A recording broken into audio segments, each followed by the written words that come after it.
Hello everyone, today I will show you how to fix the device is being used by another application error in Windows 10 11. If you find this video helpful, please consider subscribing and liking. Go to Windows search bar, type control panel, click and open it, click on view by and click on large icon, click on sound, select speaker, click on properties, click on advanced, make sure both options are checked, click on OK. Now go to Windows search bar and type services, click and open it,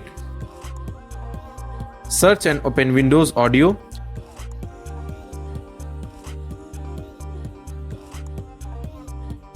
stop it and then start it.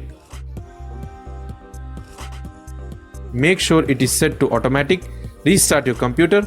After restart, go to Windows search bar and type CMD, right click run as administrator, type sfc/scan now and click enter. That's it. Thanks for watching.